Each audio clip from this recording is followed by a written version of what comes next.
بند کر دیں۔ کوئی ایسے مومنین و مومنات جو پچھلے برس اس صف اعضاء کا حصہ تھے اور آج اس دنیا سے کوچ کر گئے، ان کے ایصال ثواب کے لیے، شہداء ملت جعفریہ کی بلندی درجات کے لیے، اور بالخصوص آج صبح میں ہمارے عزیز، ہمارے بھائی علامہ سفیر سجاد شیرازی اعلی اللہ مقامہ ایک حادثے کی وجہ سے شہید ہو گئے، ان کی بلندی درجات کے لیے سورۃ الفاتحہ معصورت۔ بسم اللہ الرحمن الرحیم مالک یوم الدین ایاک نعبد و ایاک نستعین اهدنا الصراط المستقیم صراط الذین انعمت علیہم غیر المغضوب علیہم ولا الضالین۔ بسم اللہ الرحمن الرحیم قل هو اللہ احد اللہ الصمد لم یلد ولم یولد ولم یکن له کفوا احد۔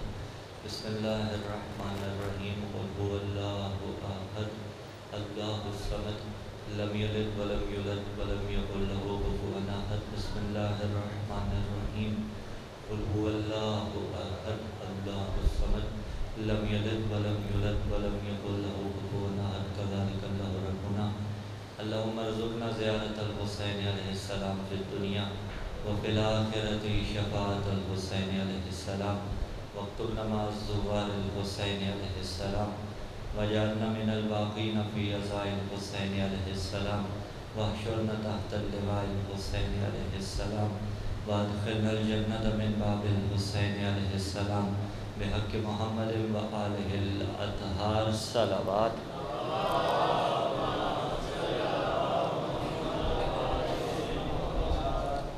اعوذ باللہ السمیع العلیم من الشیطان اللعین الرجیم۔ بسم اللہ الرحمن الرحیم۔ بسم اللہ النور بسم اللہ نور علی نور بسم اللہ نور علی نور۔ بسم اللہ الذی هو مدبر الامور بسم اللہ الذی خلق النور من النور وانزل النور علی الطور۔ الحمدللہ الذی نور قلوبنا بنور ولایت المعصومین علیہم السلام والصلاة والسلام علی حبیبنا و حبیب الہ العالمین ابی القاسم محمد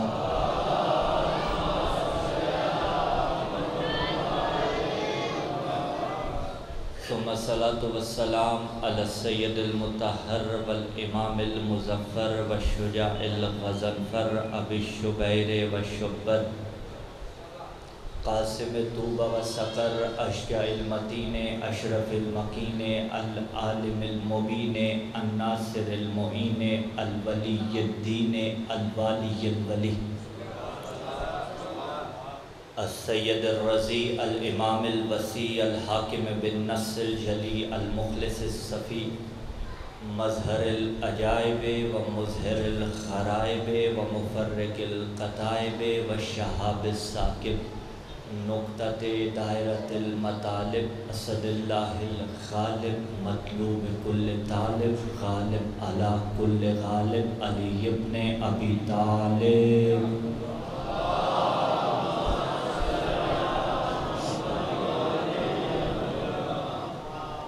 وعلى أهل بيت النبوة ومعدن الرسالة ولعنة الله على جميع أعدائهم أما بعد قال الله تعالى في كتاب الله الناطق والقرآن الصادق والنور الساطع بسم الله الرحمن الرحيم يؤتي الحكمة من يشاء ومن يؤت الحكمة فقد أوتي خيرا كثيرا وما يذكر إلا أولو الألباب۔ السلام علی الحسین وعلى علی بن الحسین وعلى اولاد الحسین وعلى اصحاب الحسین۔ عزاداران سید الشہداء کی محافظت کے واسطے، اس عزاداری کی بقا و سربلندی کے واسطے امام زمانہ کے ظہور میں تعجیل کے واسطے، شہداء کی بلندی درجات کے واسطے، اور بالخصوص شہید علامہ سفیر سجاد شیرازی کی بلندی درجات کے لیے صلوات۔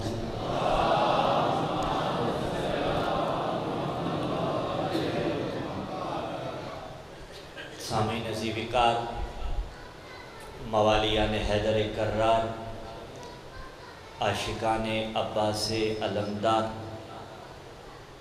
محرم الحرام سن 1445 ہجری کی ابتدا ہے۔ جن ہستیوں کے وسیلے سے آدم کی توبہ قبول ہوئی تھی، نوح کا بیڑا جن کے طفیل پار لگا تھا، یعقوب کو بچھڑا یوسف جن کے عوض ملا تھا، انہی ہستیوں کی وسیلے سے ہم اور آپ ایک مرتبہ پھر فرش عذاب پہ آ گئے۔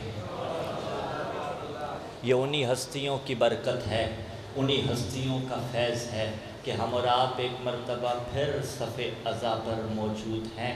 ایک جملہ کہہ کے بات آگے بڑھا رہا ہوں، جسے اللہ نے توفیق دی ایک مرتبہ پھر حسین کے غم میں آنے کی، اس پہ لازم ہے کہ جب اس مجلس عزا سے گھر چلے جائیں گے ایک مرتبہ سجدہ شکر ادا کیجئے گا، خدا کا شکر بجا لائیے گا کہ اس نے آپ کو دوبارہ حسین کی عزاداری نصیب کی ہے۔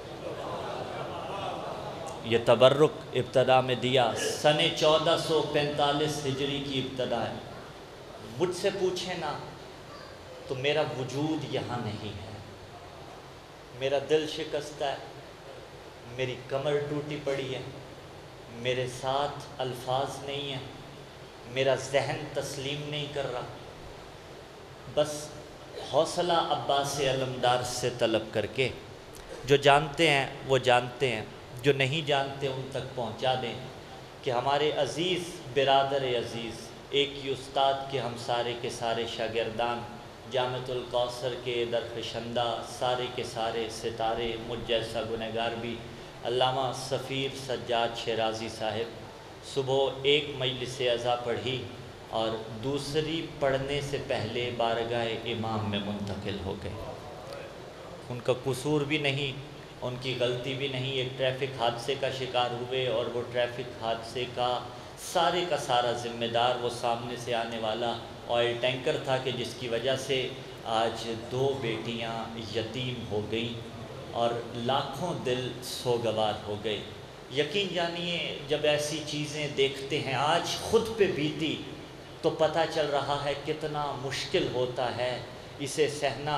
لیکن میں آتے ہوئے سوچ رہا تھا کہ پہلی مجلس پڑھنے کے بعد مجھے اطلاع ملی آج دوسری مجلس کیسے پڑھوں گا، مولا میری مدد کیجئے، تو مجھے دربار یزید یاد آیا کہ سجاد حسین جیسا شہید کروا چکے تھے، اس کے باوجود سجاد نے مولا امیر کی ولایت پڑھی ہے۔ میں اپنی اس مجلس کو نام کرتا ہوں سید زادے عالم کے، کہ جسے آل اللہ مقامہ کہتے ہوئے بھی ہماری زبانیں لغزش کا شکار لگتی ہیں، لگتا ہے کہ ہم کوئی غلطی کر رہے ہیں، لیکن حقیقت تسلیم کرنی چاہیے۔ یہ حقیقت ہم نے تسلیم کی، اللہ ان کے درجات بلند فرمائے۔ میں منت کر رہا ہوں آپ سے، شب جمعہ ہے، ایک مرتبہ مہربانی کر کے اپنی قوم کا سرمایہ سمجھتے ہوئے اس مرحوم سید زادے کو، ایک بہت بڑا نقصان ہے ممبر کا، محراب کا، حوضہ علمیہ کا، اس کی بلندی درجات کے لیے ایک مرتبہ پرخلوص صلوات کی تلاوت فرمائیں۔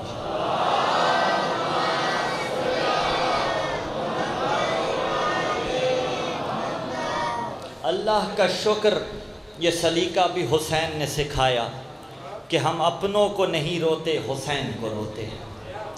ہم اپنے غم بھول جاتے ہیں، فضائل آل محمد سنتے ہیں۔ آئیے بڑھتے ہیں سلسلہ گفتگو کی طرف۔ 1445 ہجری کی ابتدا ہے۔ سن 60 ہجری میں یزید ابن معاویہ نے لعنت اللہ علیہ حسین ابن علی سے بیعت کا مطالبہ کیا اور حسین نے اس کی بیعت سے انکار کیا۔ 61 ہجری محرم الحرام کے پہلے عشرے میں واقعہ کربلا رونما ہوا۔ تب سے لے کر اب تک 1385 سال بنتے ہیں اس کربلا کے واقعے کو وقوع پذیر ہوئے۔ 1400 سال جو کہا جاتا ہے اصل میں 1385 ہیں، تقریباً 1400 سال بہرحال کہا جاتا ہے۔ ان 1385 سالوں میں یہ عزاداری مختلف ادوار سے گزرتی رہی، اور اس عزاداری کی پہلی بانیاں تھی علی کی شیر دل بیٹی زینب۔ ہاں، پہلی عزاداری کی بنیاد بی بی نے دربار یزید میں رکھی تھی، اور یہ جملہ کہہ کے رکھی تھی کہ فقد قیدک وسع سایک وناصب جہدک فواللہ لا تمحو ذکرنا ولا تمیت وحینا۔ آج بانیان کو پرمٹ درکار ہوتے ہیں، آج بانیان کو حکومت سے اجازت لینی پڑتی ہے، آج بانیان کو اطلاع دینی پڑتی ہے کہ ہم یہ مجلس کر رہے ہیں، جبکہ مجلس کرنا ہمارا حق ہے، اس کے باوجود بھی اطلاع دی جاتی ہے۔ علی کی بیٹی نے کیسی اطلاع دی تھی؟ یزید برسر منبر تھا اور اس کے دربار میں گرج کر بابا کے لہجے میں یہ کہا تھا کہ تو عزاداری کو مٹانا چاہتا ہے، آج تیرے دربار میں علی کی بیٹی عزاداری کی بنیاد رکھ کے جا رہی ہے اور تجھے یہ بتا کے جا رہی ہے کہ قیامت تک تو مرد آباد رہے گا، حسین زندہ باد رہے گا۔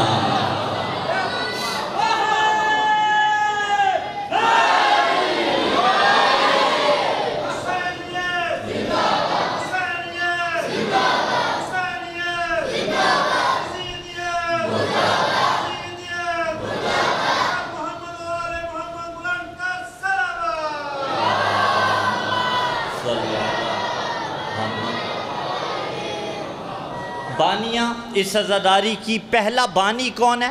حقیقی بانی، حقیقی وارثہ حضرت زینب سلام اللہ علیہا۔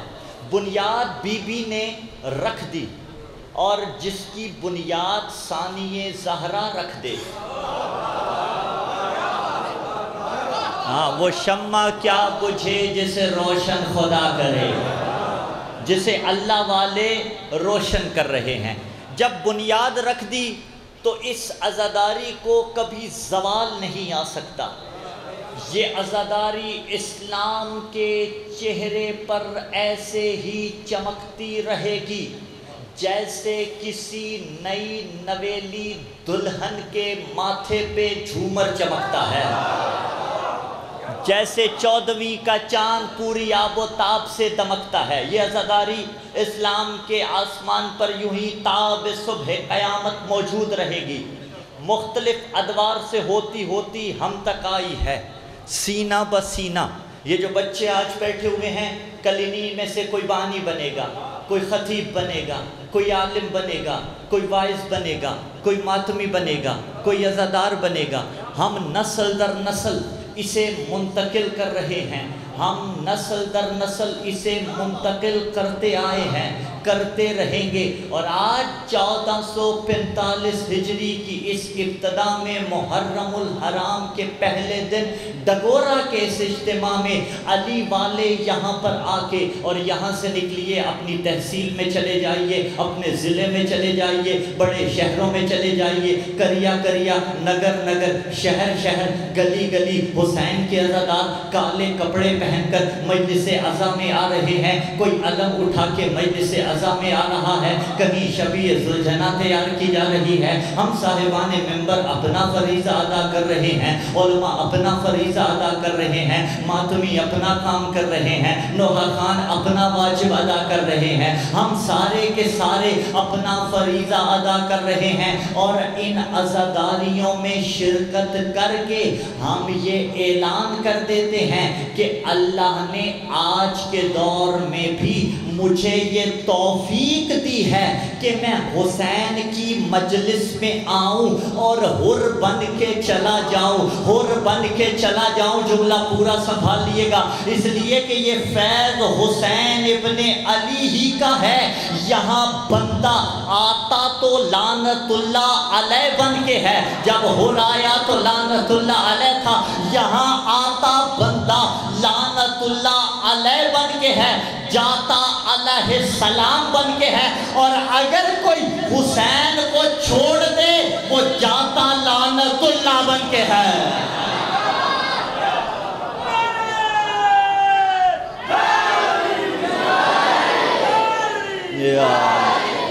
آتا ہے تو حر بن جاتا ہے۔ ہم حر بننے کے لیے آئے ہیں، کسی کو پکڑ کے نہیں لاتے، جو خود آنا چاہے اسے آنے دیتے ہیں، جو یہاں سے جانا چاہے اسے جانے دیتے ہیں۔ ہاں، تہذیب عزا یہی ہے۔ اور دیکھیے یہ جو عزاداری ہم کر رہے ہیں، اس عزاداری پہ بہت سی چیزیں صرف ہو رہی ہیں۔ دوسرا برس ہے، مزاج تکلم سے آپ بخوبی آشنا ہیں، میں موضوع کھولوں گا، لیکن موضوع کا لطف یہی ہوتا ہے کہ تہذیب عزا سے ہو کر موضوع کو کھولا جائے۔ یہ روایت یہی ہے کہ تہذیب عزا پہ گفتگو ہو، وہیں سے استخراج کر کے موضوع سامعین تک پہنچایا جائے۔ تو یہ جو عزاداری ہم کر رہے ہیں، اس میں بڑی چیزیں صرف ہو رہی ہیں۔ پہلی چیز جو اس میں لگ رہی ہے، جو خرچ ہو رہا ہے، وہ وقت خرچ ہو رہا ہے۔ کتنی اہمیت کا حامل ہے یہ وقت کہ جو خرچ کیا جاتا ہے، سب سے پہلی چیز۔ اور دیکھیے گزارش یہی ہے، اگر آپ 4 بجے آ جائیں گے تو ہم 4 بجے خطاب شروع کر لیں گے، وَإِلَّا 4:15 تو حتماً انشاءاللہ العزیز کل سے خطاب ہوگا، اور آج بھی اتنے بجے الحمدللہ ہوا، میں بانیان کا بھی شکر گزار ہوں۔ ہم اپنا وقت دے رہے ہیں، آپ اپنا وقت دے رہے ہیں۔ وقت کس کا لگ رہا ہے؟ کس کا لگ رہا ہے؟ ہمارا لگ رہا ہے۔ سرمایہ کس کا لگ رہا ہے؟ مال کس کا خرچ ہو رہا ہے؟ ہمارا خرچ ہو رہا ہے۔ آج دیکھیے نیشنل ہائی ویز پہ نہیں، بڑے بڑے ہائی ویز پہ نہیں، بڑے بڑے موٹر ویز پہ نہیں، لیکن کسی چھوٹی شاہراہ پہ جو ہی آپ ٹول پلازا کراس کرتے ہیں، سامنے آپ کو ایک شخص ملتا ہے جس نے ہاتھ میں کوئی کاسہ اٹھایا ہوا ہوتا ہے، اور وہ کہتا ہے چندہ دو، میں نے مسجد بنوانی ہے۔ بھائی بنتی رہیں مسجدیں، آباد رہیں، شاد رہیں، بنواتے رہو، لیکن تم جاؤ سروے کر کے دیکھ لو، پاکستان میں نگر نگر، گلی گلی، کریا کریا، شہر شہر، چوک چوک، بازار بازار، تمہیں بندے ایسے ملیں گے جو کہیں گے چندہ دے، میں نے مسجد بنوانی ہے۔ جا مشرق سے لے کے مغرب تک، مغرب سے لے کے مشرق تک، پاکستان سے لے کے نجف تک، نجف سے لے کے قوم تک، کسی بھی خطے میں چلا جا، تجھے کوئی ایسا نہیں ملے گا جو ہاتھ پھیلا کے حسین کا عزادار کہے مجھے پیسے دے، میں نے مجلس کرانی ہے۔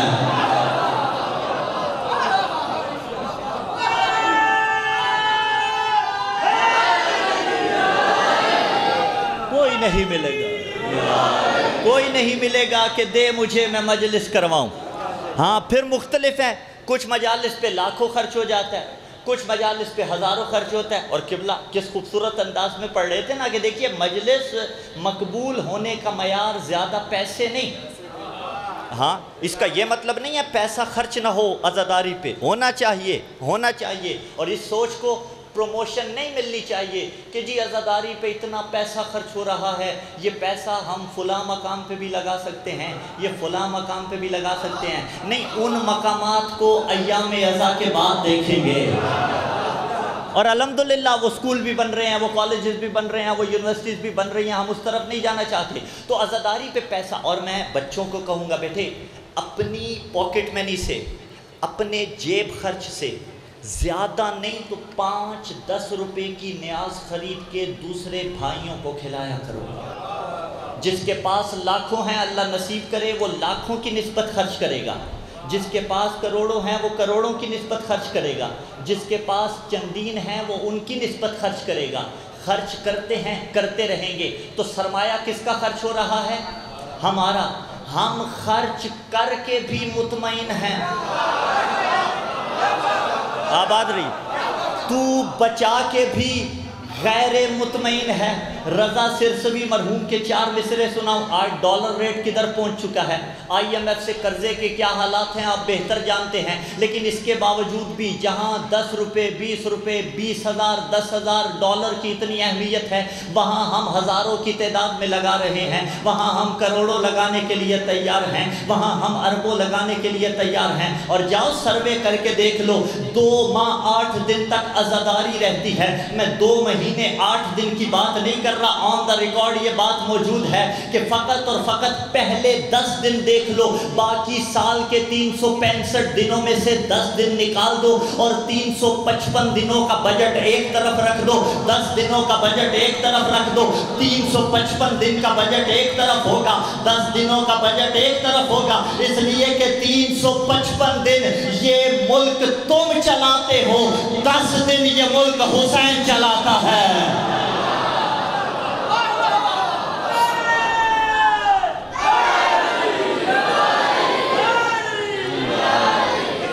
10 دن یہ ملک حسین ابن علی چلاتا ہے. آج کسی کے 10 روپے بھی کھو جائیں, رضا سرسوی کے 4 مصرے یہی پڑھنا چاہتا ہوں. انہوں نے کہا 10 کا ایک نوٹ بھی کھو جائے کسی کا جو کہیں, 10 کا ایک نوٹ بھی کھو جائے کسی کا جو کہیں, ہم نے دیکھا ہے بڑی دیر وہ پچھتاتا ہے. ہم خرچ کر کے مطمئن ہیں, تو خرچ نہ کر کے مطمئن نہیں ہے. انہی کو رضا سرسوی نے جواب دیا کہ 10 کا ایک نوٹ بھی کھو جائے کسی کا جو کہیں, ہم نے دیکھا ہے بڑی دیر وہ پچھتاتا ہے. جانے کیا بات ہے شبیر تیرے نام پہ ہم خرچ جتنا بھی کریں اتنا مزہ آتا ہے.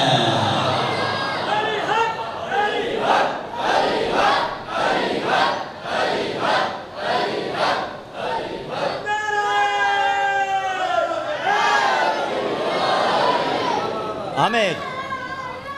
یا اللہ آپ کو شفا دے, ماں باپ کو نصیب ہو میرے شہزادے. ہم خرچ کر کے مطمئن ہیں. تو بڑھاتے آئیے گا سلسلے کو. وقت کس کا خرچ ہو رہا ہے؟ سرمایہ کس کا خرچ ہو رہا ہے؟ ہمارا.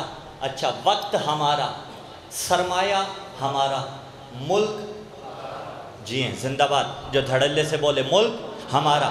کیوں؟ بنانے والا کون تھا؟ قائد اعظم محمد علی جناح. سابقہ اسماعیلی اور خاتمہ بالخیر ہوا شیعہ اثنا عشریہ پر, یعنی خاتمہ ہوا ولایت علی پر. ہاں, تو ملک بھی ہمارا, اگرچہ ہم اس کے باوجود بھی فرقواریت کو ہوا نہیں دیتے. ہم سے زیادہ محب الوطن کوئی نہیں ہے. بنایا ہم نے, لیکن پھر بھی ہم کہتے ہیں کہ سب کو رہنے کا حق ہے, مسلمانوں کو بھی رہنے کا حق ہے, کوئی نان مسلم ہو اس کو بھی رہنے کا حق ہے. لیکن اتنا جملہ رک جائیے گا, میں بات فقط مسلمانوں سے کرنا چاہتا ہوں. ملک بنایا ہم نے, ہمارے بڑوں نے بنا کر تمہارے حوالے کیا. اور اس ملک میں ایک نعرہ لگ رہا ہے پاکستان کا مطلب کیا؟ یہی کنسپٹ نظریہ پاکستان میں دیا گیا. وہ کیا پیش کیا جاتا ہے؟ پاکستان کا مطلب کیا؟ لا الہ الا اللہ. ڈگورے والوں فیصلہ آپ نے کرنا ہے. آپ کو لا الہ الا اللہ سمجھ میں آتا اگر محمد مصطفیٰ نہ ہوتے؟ نہیں سمجھ میں آنا تھا. لا الہ الا اللہ کس نے سمجھایا؟ رسول خدا نے. یعنی لا الہ الا اللہ سمجھ میں نہ آتا اگر محمد الرسول اللہ نہ ہوتے. تمہیں نبی سمجھ میں آتا اگر علی نہ ہوتے؟ بڑھتے آئیے گا. محمد الرسول اللہ سمجھ میں نہ آتا اگر علی ولی اللہ نہ ہوتا. تو لا الہ الا اللہ سمجھ میں نہ آتا اگر محمد الرسول اللہ نہ ہوتا. محمد الرسول اللہ سمجھ میں نہ آتا اگر علی ولی اللہ, اور علی ولی اللہ سمجھ میں نہ آتا اگر کربلا نہ ہوتی. اگر کربلا نہ ہوتی تو علی ولی اللہ سمجھ میں نہ آتا. پھر جملہ ڈنکے کی چوٹ پہ کھڑے میں منہ دیکھے نہیں, آن دا ریکارڈ لائیو کیمرے کی موجودگی میں ڈنکے کی چوٹ پہ اعلان کر رہا ہوں. تم نے کہا پاکستان کا مطلب کیا؟ لا الہ الا اللہ. ہم بھی تسلیم کر رہے ہیں. پاکستان کا مطلب کیا؟ لا الہ الا اللہ. لا الہ الا اللہ کا مطلب کیا؟ محمد الرسول اللہ. محمد الرسول اللہ کا مطلب کیا؟ علی ولی اللہ. علی ولی اللہ کا مطلب کیا؟ کربلا. پھر جملہ کہوں پاکستان کا مطلب کیا؟ لا الہ الا اللہ. پاکستان کا مطلب کیا؟ محمد الرسول اللہ. پاکستان کا مطلب کیا؟ علی ولی اللہ. پاکستان کا مطلب کیا؟ کربلا. کربلا.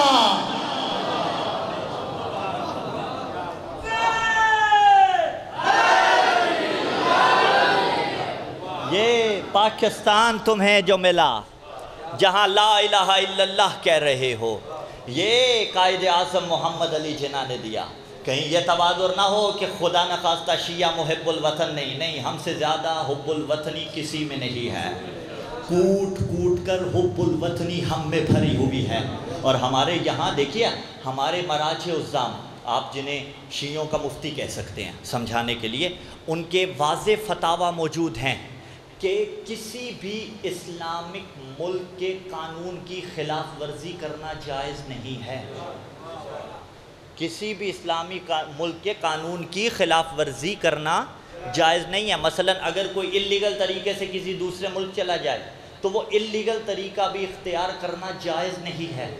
آؤ دیکھو ہم ملکوں کا احترام سکھاتے ہیں، ہاں، اور ہم دیکھیے ہم ملک پاکستان کے جھنڈے کو، جھنڈے والے ہی جھنڈے کو سنبھالتے ہیں، جھنڈے والے ہی جھنڈے کو پہچانتے ہیں، ہم اس کا بھی احترام کس طرح سے کرتے ہیں آپ بخوبی آشنا ہیں۔ لیکن یہ جو ملکوں کی سرحدیں ہیں یہ بندوں کی بنائی ہوئی ہیں، الہی نمائندے کی نہیں بنائی ہوئی۔ یہ جو ملکوں کے پرچم ہیں بیٹا یہ بندوں کے بنائے ہوئے ہیں، اللہ کے نمائندے کے بنائے ہوئے نہیں ہیں۔ تو اللہ کے نمائندے کا بھی کوئی پرچم ہونا چاہیے بھائی، اللہ کے نمائندے کی بھی کوئی سرحد ہونی چاہیے۔ وہ سرحد کون سی ہے، وہ پرچم کون سا ہے؟ آؤ تمہیں راز کھول کے دیتا ہوں 40 واک سے، آؤ تمہیں میں راز کھول کے دوں، پھر میں جملہ رک کے کہوں کہاں کہاں بات کروں، کہاں کہاں چھوڑوں، خدا حوصلہ دے دے۔ 40 کے کتنے عاشق بیٹھے ہو، میرا بھائی قابل احترام عزت مآب مرحوم و مغفور سفیر سجاد شیرازی صاحب، ہاں یہ حقیقت ہے، موجود ہوتے تو تب یہ بات نہیں کر سکتے تھے، آج دنیا سے چلے گئے تو ممبر سے کر رہا ہوں، اور اس میں بھی اس کی ذاتی نہیں ہے، حسین سے محبت ہے اس کی، کہ بانیان، آپ خود بانیان ہیں، روکتے تھے کہ قبلہ رکو، مولانا رکو، سارے کا سارا شیڈیول سفر تک بالکل جیم پیک ہوتا تھا، دن کی 4 مجلسیں ہوتی تھی، 2 3 خمسے ہوتے تھے، اس کے باوجود اتنا عاشق تھا حسین کے چہلم کا، 30 محرم کو سب چھوڑ کے حسین کی بارگاہ میں چہلم منانے جاتا تھا۔ ہاں اس کے صدقے میں خدا یقیناً درجات بلند فرمائے گا۔ تو جتنے زائر بیٹھے ہوئے ہیں جو 40 کے، آپ نے دیکھا 40 واک پر ایک بڑا سا پول بنایا جاتا ہے جس پر ملکوں کے جھنڈے لگائے جاتے ہیں، اور ان جھنڈوں سے اوپر ایک بڑا پرچم حسین کا لگایا جاتا ہے، کوئی پاکستان کا جھنڈا، کوئی نیوزی لینڈ کا جھنڈا، کوئی ساؤتھ افریقہ کا جھنڈا، کوئی انگلینڈ کا جھنڈا، کوئی کینیا کا جھنڈا، کوئی بنگلہ دیش کا جھنڈا، کوئی انڈیا کا جھنڈا، کوئی نیپال کا جھنڈا، یہ سارے جھنڈے نیچے ہوتے ہیں، ان جھنڈوں کے اوپر ایک بڑا جھنڈا، ایک بڑا پرچم حسین کا لگایا جاتا ہے، اور اس پہ لکھا جاتا ہے حسین دا سمبل آف یونٹی، یعنی انگریزی میں لکھا جاتا ہے کہ حسین علامت ہے اتحاد کی۔ اسی کا اردو ترجمہ دوسری طرف کیا جاتا ہے کہ الحسین رمز الوحدہ، یعنی حسین وحدت کا معیار ہے، حسین وحدت کی علامت ہے۔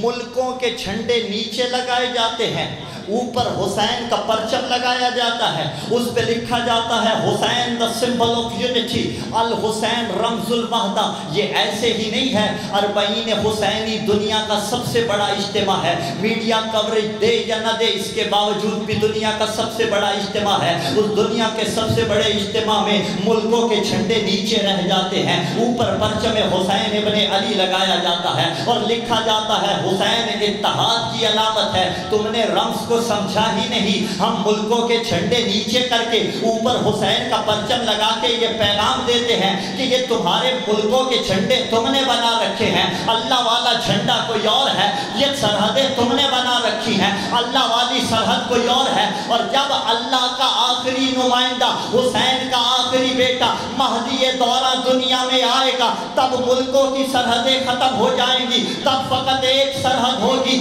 سرحد حسین ابن علی، اور تب ملکوں کے جھنڈے ختم ہو جائیں گے، فقط ایک پرچم ہوگا، پرچم عباس علمدار۔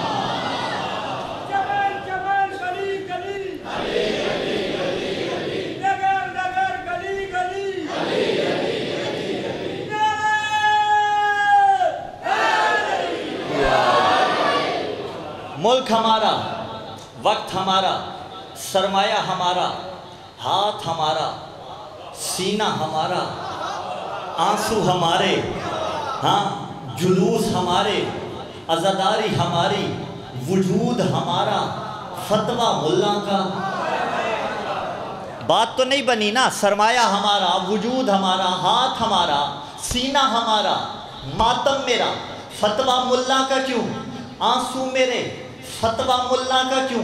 پتہ چلا تمہارے آنسوؤں میں بھی رمز ہے، تمہارے ماتم میں بھی رمز ہے۔ وہ رمز کیا ہے کہ جب تک آنسو بہاتے رہو گے قاتل بے نقاب ہوتا رہے گا، جب تک ماتم کرتے رہو گے یزید کے منہ پہ تماچے لگتے رہیں گے۔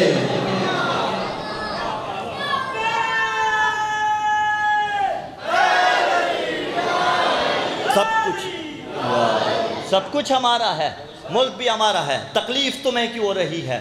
آنسو ہمارے ہیں، نقصان تمہیں نہیں پہنچا رہے، کیوں فتوے ان آنسوؤں کے خلاف دیے جاتے ہیں؟ بات ہو جائے نا تھوڑی سی یہاں پہ رک کے، کیوں فتوے ان آنسوؤں کے خلاف دیے جاتے ہیں؟ ہونا تو یہ چاہیے تھا کہ جب ہم رو رہے ہیں کوئی خوش ہو،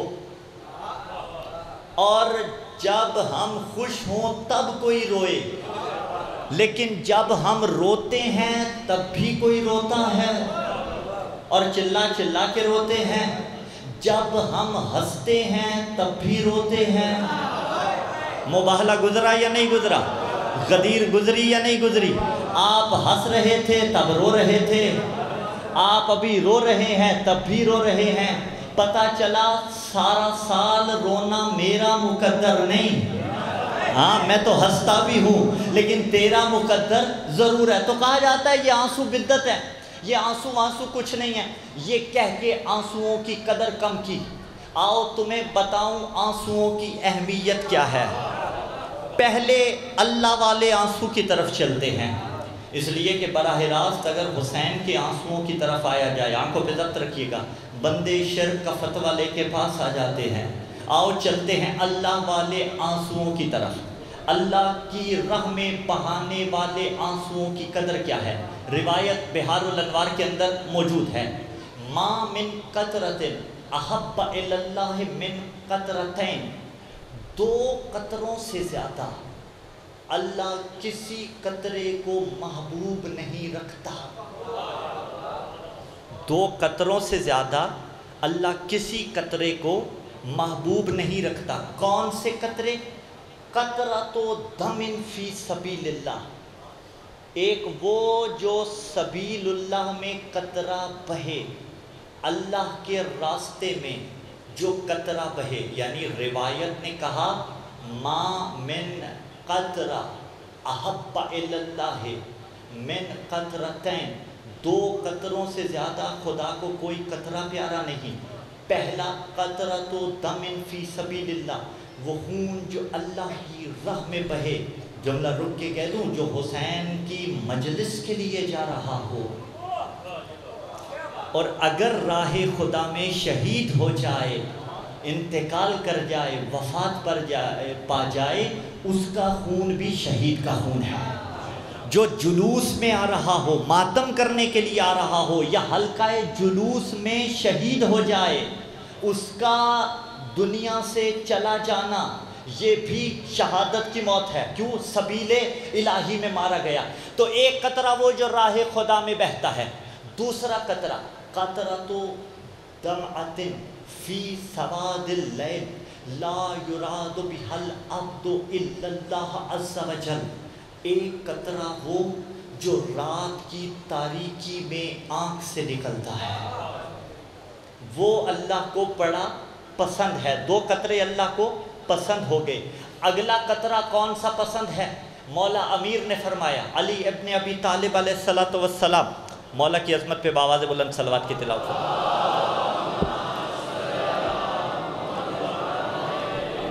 مولا نے جو بندگی کی علامات بتائی ہیں، ان علامات میں سے ایک علامت یہ ہے البقاء من خشیت اللہ، بندگی یہ ہے کہ بندہ اللہ کے سامنے روئے، زمانے میں کسی کے سامنے نہیں، اللہ کے سامنے جا کے روئے۔ کتنی قیمت ہے اللہ والے آنسوؤں کی؟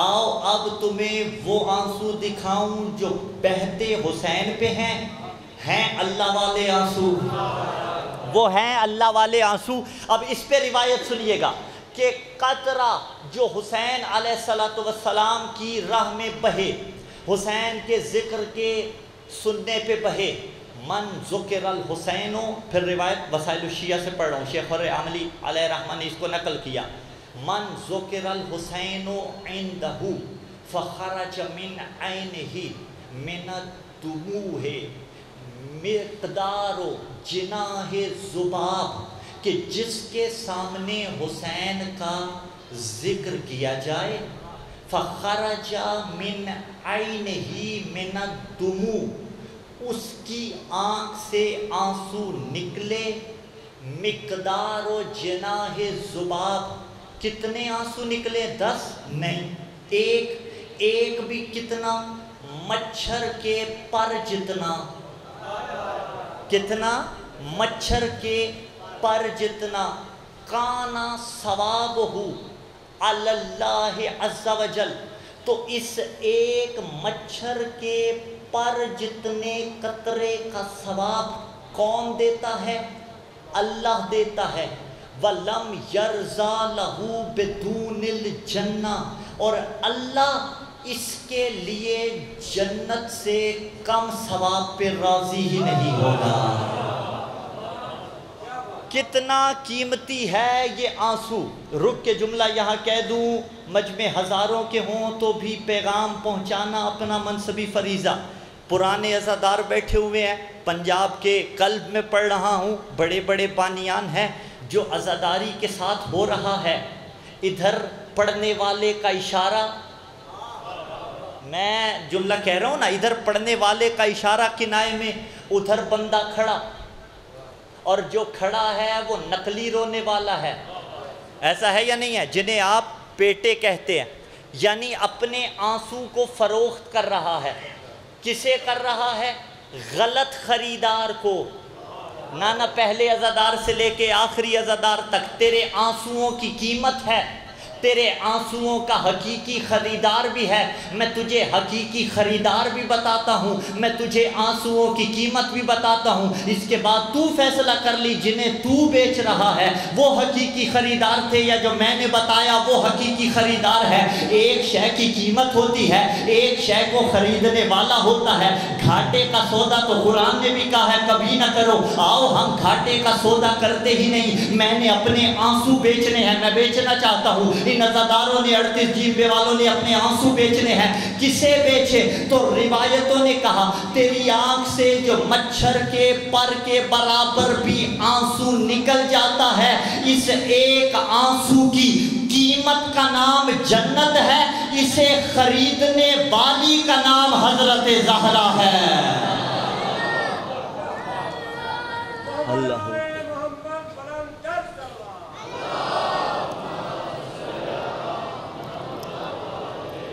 برا نہیں مانیں گے تو بلند نہیں تھی، تھوڑی بلند صلوات کی تلاوت فرمائیں۔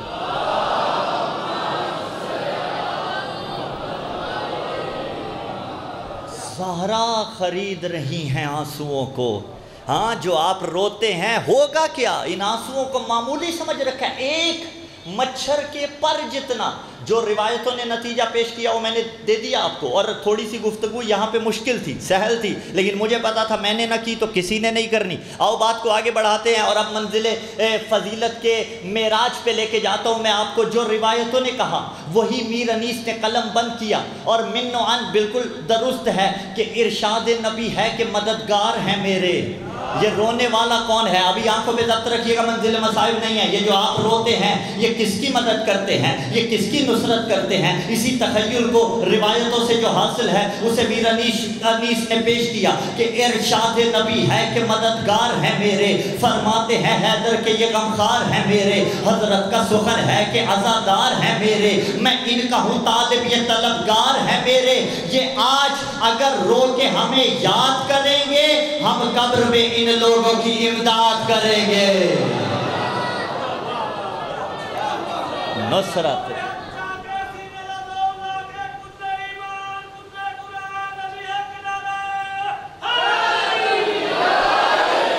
بھلا یہ آنسو قدر پہچانیے ان کی جو حسین پہ بہتے ہیں. اور آیت اللہ تقی بہجت آل اللہ مقامہ، یہ ابھی ماضی قریب میں ہی دنیا سے گئے. عارف آل محمد، ہاں آل محمد کے حق کو پہچاننے والے بزرگ عالم دین مرجع وقت قبلہ سے پوچھا گیا، قبلہ یہ فرمائیے نماز شب افضل ہے یا حسین پہ رونا؟ نماز شب افضل ہے، آنکھوں پہ ضبط رکھیے گا، حسین کے عزادار بیٹھے ہوئے ہیں. ہاں کوئی خشک مزاج ہوتا ہم جیسا تو کہتا لا حول ولا قوت، کیسا مقایسہ کر رہے ہو، کہاں نماز شب، کہاں حسین کا گریہ. لیکن عزادار تھا، سادات کے حق کو پہچاننے والا مرجع وقت تھا، عالم ربانی تھا، عارف الہی تھا، عارف آل محمد تھے. قبلہ سے جب پوچھا گیا نماز شب افضل ہے یا حسین پہ بہائے جانے والے آنسو افضل ہیں، قبلہ نے پلٹ کے جواب دیا نماز شب نیچے ہے، حسین کا گریہ افضل ہے. کیوں؟ کس لیے؟ دلیل بھی دی آگے. کہا نماز شب آپ جانتے ہیں یقیناً قبلہ 11 رکعت، جس میں 8 رکعتیں نوافل پڑھنے کے بعد 2 رکعت نماز شف پڑھی جاتی ہے، جسے آپ شفا بھی کہتے ہیں، نماز شف ہے دراصل. 1 رکعت وتر پڑھی جاتی ہے، جسے وتر آپ کہتے ہیں، وتر ہے. وہ 10 رکعتیں پڑھنے کے بعد 11ویں رکعت میں قنوت پڑھا جاتا ہے، جس میں 40 مومنین و مومنات کے لیے دعا کی جاتی ہے، 70 بار استغفار کیا جاتا ہے. اگر اس قنوت میں، وتر کے قنوت میں آنسو آ جائیں تو وہ نماز شب کی قبولیت کی دلیل ہے. پہلے 10 رکعتیں پڑھو، اپنے آپ کو آمادہ کرو، پھر اگر آنسو آئے تو نماز شب قبول ہے. عین ممکن ہے نہ آئے تو عمل ہوا اعضاء و جوارے کا.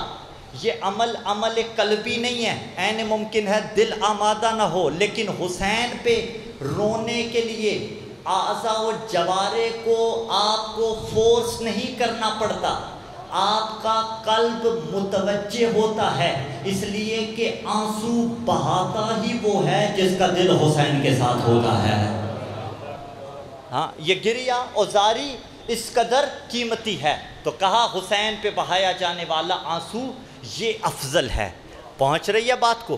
ان آنسوؤں کی قیمت کیا ہے، اس گریہ کی قیمت کیا ہے، اس عزاداری کی قیمت کیا ہے؟ تو پھر کہا جاتا ہے یہ تو آنسو کوفیہ والے آنسو ہیں، کیونکہ کوفیوں کو حضرت زینب نے بد دعا دی تھی. لا شک فی، مجھے معلوم ہے دی تھی. خطبہ کوفہ، جو کوفہ کے دربار میں بی بی نے خطبہ دیا تھا نا، اس میں کوفہ کے حالات میں بی بی نے خطبے سے پہلے کہا اسکت. شام والا خطبہ میں نے پچھلے سال آپ کو سنایا، اس خطبے سے اقتباس ایک سنا کے، خطبہ کوفہ سے سنا کے آگے بڑھتا ہوں. بی بی نے کہا تھا اسکت، یعنی جب بی بی نے اسکت کہا، اونٹوں کے گلے میں موجود گھنٹیاں بھی رک گئیں. یعنی لفظ بدل دوں، وقت کو علی کی بیٹی نے گویا روک دیا تھا. مولانا انصاف کر، جس علی کی بیٹی کو یہ اختیار ہو وہ وقت روک سکتی ہے، وہ علی اگر مغرب والے سورج کو مشرق میں پلٹا دے تو شک کیوں کرنے لگ جاتا ہے؟ کیوں شک کرنے لگ جاتے ہے ذریعہ علی؟ تو ان آنسوؤں کی قدر و قیمت کا اندازہ لگائیے. بی بی نے بد دعا دی تھی لیکن کوفے والوں کو دی تھی. فرمایا اب روتے ہو، اتبکون، اب روتے ہو، روتے رہو اور رو. میں علی کی بیٹی تمہیں بد دعا دے رہی ہوں، میں پڑھ رہا ہوں ممبر سے. بی بی نے دی، بالکل دی. فرمایا فَابْكُوا كَثِيرًا وَاضْحَكُوا قَلِيلًا، زیادہ سے زیادہ روتے رہو اور کم سے کم ہنستے رہو. یہ کوفہ والوں کو کہا، اور کوفہ والے کون تھے؟ مارنے والوں کو کہا تم روتے رہو. ان کا گریہ ندامت کا گریہ تھا. ان کا گریہ شرمندگی کا گریہ تھا، ان کا گریہ گناہ کا گریہ تھا۔ یہ سادات، یہ غیر سادات، یہ ماتمی، یہ عزادار، ہمارا گریہ کون سا ہے؟ کوفے والوں کا گریہ ندامت کا گریہ تھا، ہمارا گریہ بطول کی کرامت کا گریہ ہے۔ یہ گریہ کرامت ہے، جو آنسو خشک نہیں ہو رہے ہیں تو روتے تھے اور روتے رہیں گے۔ اب گریہ کوفہ میں بھی ہوا، گریہ آل محمد کے خیام میں بھی ہوا۔ کون سا گریہ حسین والا ہے؟ آج دیکھ لو، آج گریہ امام بارگاہ میں بھی ہوتا ہے، اور بارگاہ میں گریہ کی وجہ سے کسی گھر میں بھی گریہ ہوتا ہے۔ ہاں، کئی گھروں میں بیٹھ کے روتے ہیں کہ یہ مجلس کیوں ہو رہی ہے، کئی بازاروں میں آ کے روتے ہیں کہ یہ جلوس کیوں نکل آیا۔ پھر جملہ کہہ دوں، ہمارا گریہ حسین کے خیام والا گریہ ہے۔ جو گریے کو دیکھ کے روئے، اس کا گریہ کوفے والا گریہ ہے، اس کا گریہ کوفے والا گریہ۔ تو اب کوفے کے اندر بھی گریہ ہوا ہے، لیکن وہ گریہ ندامت کا گریہ ہے۔ بچائیے گا اس عزاداری کو، کیسے کیسے یہ عزاداری آپ تک پہنچتی رہی ہے۔ وقت ہمارا صرف ہو رہا ہے، وجود ہمارا صرف ہو رہا ہے، سینہ ہمارا لگ رہا ہے، ہاتھ ہمارے لگ رہے ہیں، ماتم ہم کر رہے ہیں، نسلیں ہماری شہید ہو رہی ہیں۔ تکلیف تمہیں کیوں ہو رہی ہے؟ لعنت ہم ڈال رہے ہیں، تکلیف تمہیں کیوں ہو رہی ہے؟ اور کس نے ڈالی تھی پہلی لعنت حسین کے قاتل پہ؟ ہم نے نہیں ڈالی۔ آؤ تمہیں دکھائیں، تمہارا بڑا قریبی ہے جس نے پہلی لعنت ڈالی تھی۔ ابن مرجانہ کو جانتے ہیں؟ عبید اللہ ابن زیاد، کہ جسے ابن مرجانہ کہا جاتا ہے۔ ابن مرجانہ یعنی ماں کی طرف، قبلہ موجود ہے، ممبر کی اپنی زبان ہوتی ہے، بڑے کنائے سے گزروں گا، جس کی نسبت ماں کی طرف دی جاتی تھی۔ باپ کی طرف کیوں نہیں دی جاتی تھی؟ تاریخ اٹھا کے دیکھیے، اس لیے کہ اس کی ماں بد کردار تھی، اور باپ کی طرف نسبت اس لیے نہیں دی جاتی تھی کہ باپ ثابت نہیں تھا۔ یہ حقیقت ہے، 1400 سال پہلے بھی اور 1400 سال بعد بھی جو بھی حسین کے مقابلے میں آیا، ان کی مائیں تو ثابت ہیں، باپوں کا پتہ کوئی نہیں ہے۔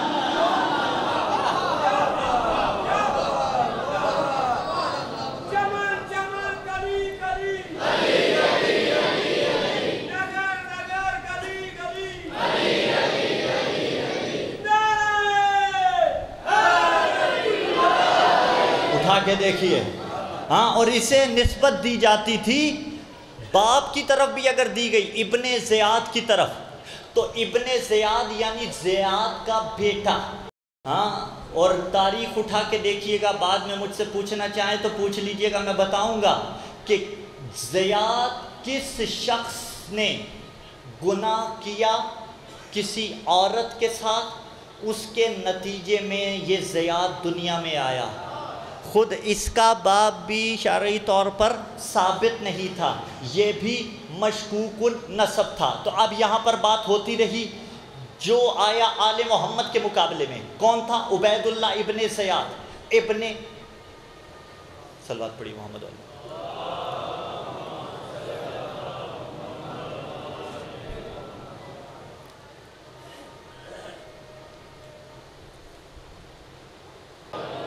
بات پہنچ رہی ہے؟ ہاں، سمیٹو گفتگو کو، کسی نتیجے پہ جائیں اور پھر کل بات شروع کریں گے انشاءاللہ العزیز۔ تو اب عبید اللہ ابن زیاد بھی کسی شخص کی حرام کاریوں کا نتیجہ تھا۔ وہ تاریخ اٹھا کے دیکھ لیجئے گا، یا مجھ سے بعد میں پوچھنا چاہیں تو بتاؤں گا کون سا وہ شخص تھا۔ بہرحال یہ ماں کی طرف منسوب اس لیے تھا۔ یزید نے دربار یزید میں جب انقلاب دیکھا تو اس نے کہا لعن اللہ ابن مرجانہ انہ قتل، اللہ لعنت کرے ابن مرجانہ پہ۔ میں دکھا رہا ہوں پہلی لعنت کس نے کی، اس نے کہا اللہ لعنت کرے ابن مرجانہ پہ، انہ قتل، اس نے حسین کو قتل کیا۔ خود بریت ذمہ ہو رہا ہے اور کہہ رہا ہے ابن مرجانہ پہ لعنت ہو، تو یہ فیصلہ تو بعد میں کریں گے کہ یزید قاتل ہے یا ابن مرجانہ قاتل ہے، لیکن اتنا فیصلہ تو یہاں رک کے کرو جو بھی قاتل ہے وہ لعنت اللہ ہے۔ اور میں نے پہلے کہا تمہارا قریبی یزید اس پہ لعنت ڈال رہا ہے، اس نے کہا اللہ لعنت کرے ابن مرجانہ پہ جس نے حسین کو قتل کیا۔ تو اب اگر ثابت ہو جائے کہ ابن زیاد قاتل تھا وہ بھی لعنت اللہ ہے، اگر ثابت ہو جائے کہ یزید قاتل تھا یزید بھی لعنت اللہ ہے، اور جو لعنت اللہ ہو وہ نہ علیہ السلام ہوتا ہے نہ کبھی رضی اللہ ہوتا ہے۔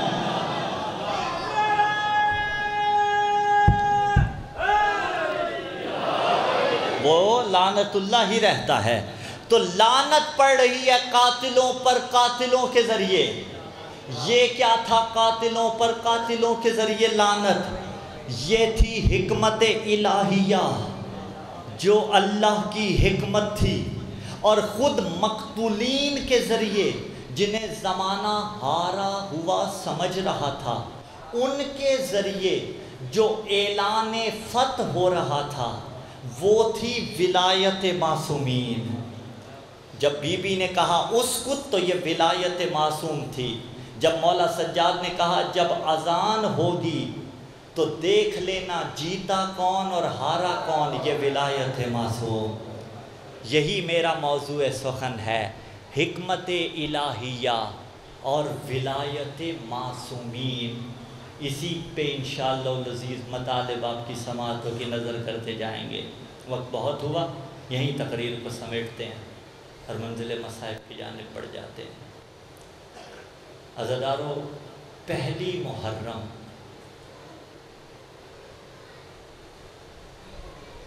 صحابی امام کی خدمت میں آیا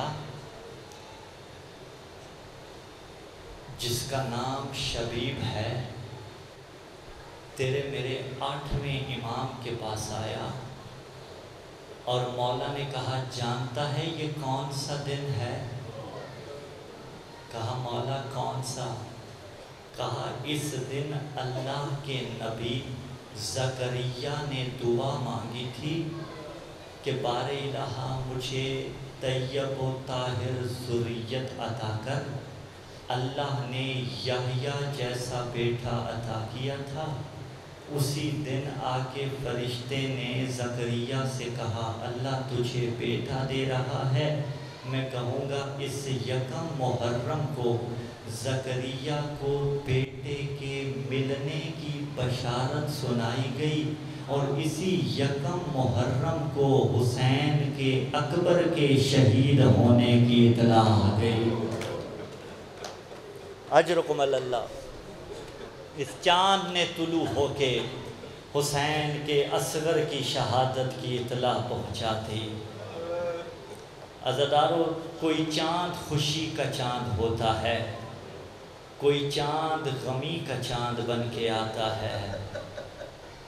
اجرکم اللہ، ایک چاند ہے جو سارے شیعوں کے لیے برابر ہے، ورنہ کوئی چاند ایسے ہیں جس مہینے میں مثلا کسی کے گھر میں کوئی خوشی ہو وہ اس کے لیے پسندیدہ ہوتا ہے، لیکن ایک چاند ہے جو علی ولی اللہ پڑھنے والوں کے لیے غم کی نوید سناتا ہے، وہ چاند محرم کا چاند ہے۔ ہر کوئی اس چاند کو دیکھ کے کہتا ہے انا للہ وَإِنَّا إِلَيْهِ راجعون۔ کوئی نہ بھی کہے تو دل میں ضرور کہتا ہے، یعنی لفظ بدل دوں، کوئی اپنے انداز میں بھی کہے تو وہ بھی درست کہتا ہے۔ کوئی اِنَّا لِلَّهِ نہ بھی پڑھے، چاند کو دیکھ کے کہتا ہے زہرا تیرے حسین کے اجڑنے کا ارمان۔ اجرکم اللہ۔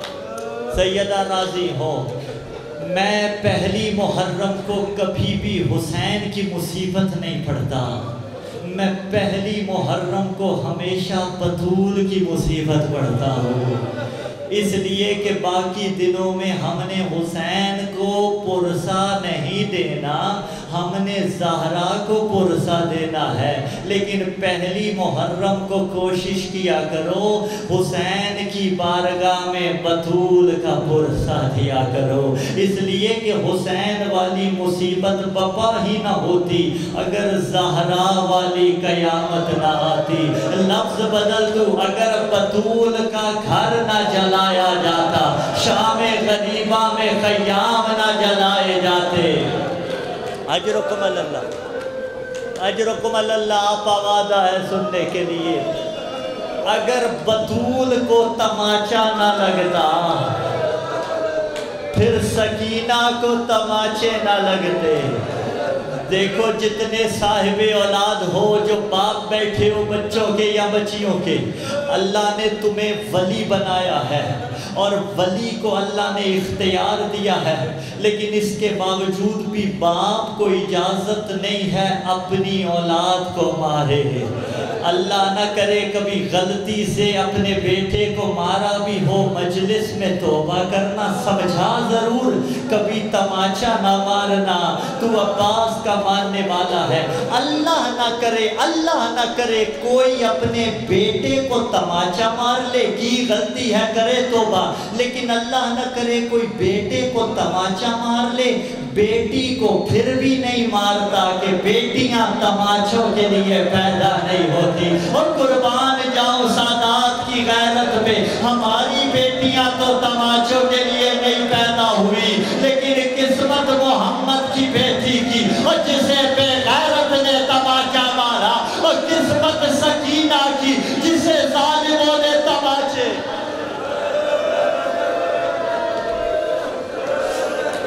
قسمت سکینہ کی جسے ظالموں نے تماچے مارے۔ اگر بطول کو تماچا نہ لگتا نا، اللہ نہ کرے کوئی اپنے بیٹے کو تماچا مار لینا، بیٹی پاس کھڑی ہو سہم جاتی ہے، پاپا نے بھیا کو تماچا مارا ہے۔ عزادارو اگر محمد کی بیٹی کو تماچا نہ لگتا، پھر کوئی اور تماچے نہ لگتے، کون سا تماچا محمد کی بیٹی کو لگا؟ یہ ظالم کہتا ہے جب میں گھر میں داخل ہوا، قریب تھا میرا دل نرم ہو جاتا، دیکھنا میری طرف، لیکن جو علی نے بدر و احد میں مارے تھے، میں نے ان کا بدلہ بطول سے لیا۔ ماری علی نے تلوار تھی، اس نے بدلے میں بطول کو، اجرکم الزہرا، اس نے بدلے میں بطول کو تماچا مارا، زمین پہ گر گئی۔ اگر یہ تماچا نہ لگتا، پھر سکینہ کو تماچا نہ لگتا۔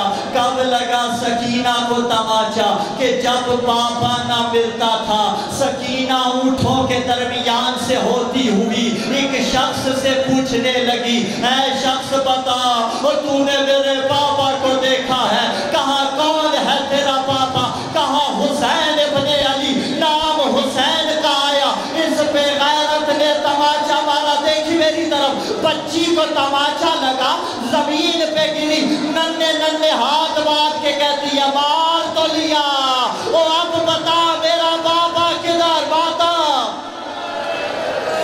اجرکم الزہرا، اب بتا میرا بابا کدھر ہے؟ میں جوڑتا ہوں ہاتھ بی بی ڈگورے کے ان مومنوں کو ساتھ ملا کے، ماں بہنوں بیٹیوں کو ساتھ ملا کے ایک بین کہنا چاہتا ہوں، بی بی آپ کو ایک تماچا لگا، قبر تک روتی گئی، سکینہ کو ایک تماچا نہیں لگا تھا، ارے اتنے تماچے لگے تھے، ارے گالوں کا رنگ تبدیل۔ اجرکم اللہ، اجرکم الزہرا، اجرکم الزہرا، اجرکم الزہرا۔ دو بیٹیوں کا باپ تھا، ہاں، علامہ سفیر سجاد، اللہ سکینہ کی یتیمی کے صدقے میں اس کی بیٹیوں کو حوصلہ دے۔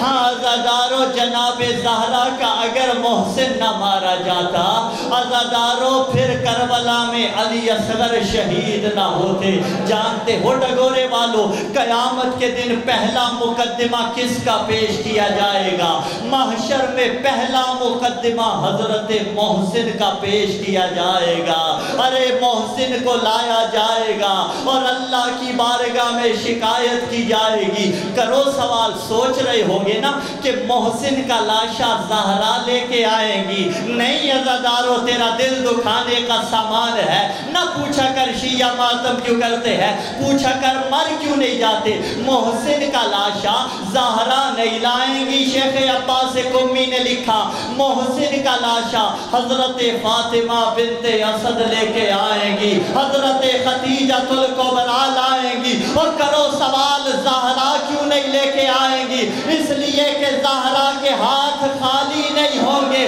محسن کا لاشا بی بی فاطمہ بنت اسد لائے گی اور زہرا کے ہاتھوں میں بھی کوئی سامان ہوگا۔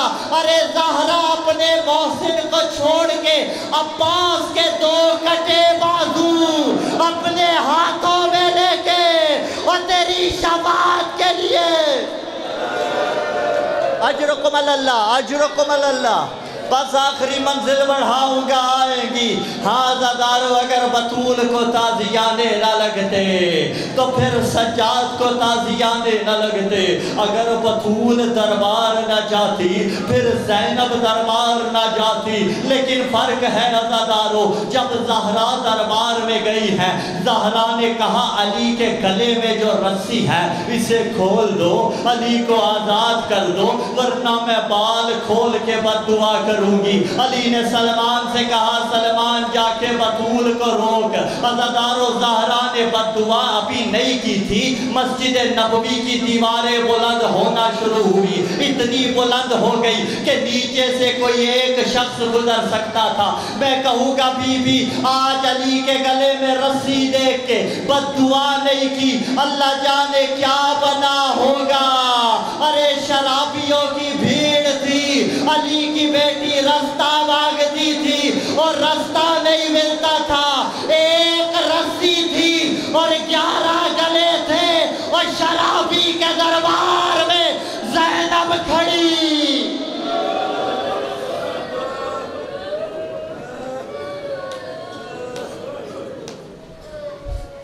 الا لعنۃ اللہ علی القوم الظالمین وسيعلم الذين ظلموا وإياهم الكافرين